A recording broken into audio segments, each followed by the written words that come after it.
Bonjour, je suis Virginie Masclo, médium coach et experte en relations de couple. Aujourd'hui, je vais vous expliquer de comment gérer la jalousie. Dans une précédente vidéo, je vous ai expliqué comprendre la jalousie et aussi ce qui peut être déclencheur chez vous de la jalousie que votre partenaire va faire. Mais aujourd'hui, c'est surtout pour comment comprendre, c'est surtout comment la stopper et diminuer votre niveau d'intensité de jalousie. Je vais vous lister différents points et il est important pour vous que vous gériez un point après l'autre parce que si vous allez sur différents niveaux, ça va être très difficile pour vous et au final, par moment vous risquez de le vivre comme un échec. Mais maîtriser votre jalousie, ça va vous aider à améliorer votre couple sur beaucoup de plans. Voilà. Donc aujourd'hui, en fait, il faut que vous cherchiez, que ça soit dans votre enfance, dans une relation passée, qu'est-ce qui a été le déclencheur de la jalousie, quels sont vos comportements à ce moment-là, et surtout, plus vous connaîtrez la cause, plus derrière votre comportement, les conséquences, vous les améliorerez. Parce que ce qui appartient à votre passé n'est pas d'actualité aujourd'hui. Et c'est pas parce que vous avez vécu une chose que vous allez le revivre. Par contre, si vous, de votre côté, vous enclenchez le même comportement, à un moment donné, vous aurez la même issue, c'est-à-dire la rupture du couple. Donc, soyez très vigilants là-dessus et faites attention. Apprenez à améliorer votre communication au niveau du couple, c'est-à-dire de parler aussi bien des choses où vous, de votre côté, vous vous sentez mal, de vos émotions, de vos ressentis. Écoutez l'autre à ce moment-là parce que votre partenaire va vous aider à la fois à faire tomber votre niveau d'angoisse, d'inquiétude. Et c'est ce qui est important au niveau de votre comportement sur la jalousie. Vous pouvez également avoir des activités, que ce soit intellectuelles, physiques, artistiques, pour vous aider à avoir votre mental ailleurs que sur le côté « Mon Dieu, qu'est-ce que mon partenaire amoureux fait aujourd'hui ?»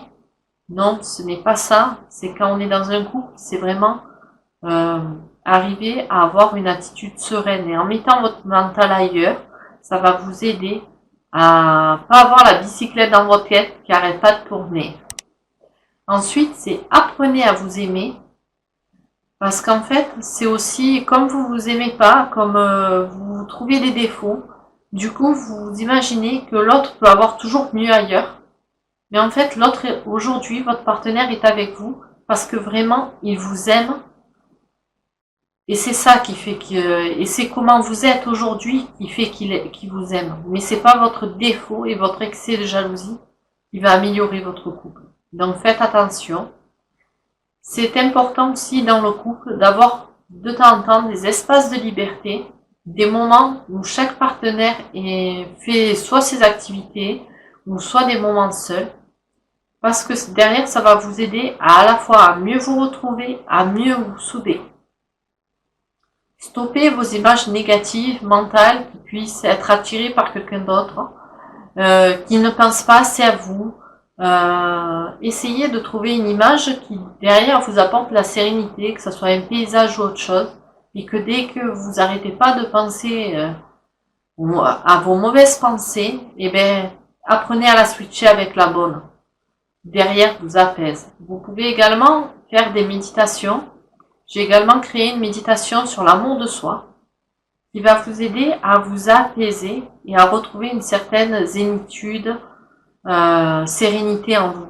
Donc, pratiquez régulièrement. Il y a également aussi des exercices de respiration.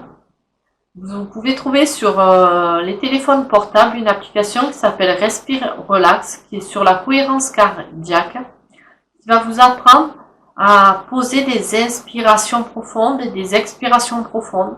Et quand vous allez faire cet exercice-là, votre mental, il sera vraiment focaliser sur l'exercice que vous allez faire et plus sur vos pensées négatives de la jalousie, de qu'est-ce que l'autre fait, mon Dieu, il va aller voir ailleurs. Ce qui fait que derrière, ça va vous apaiser.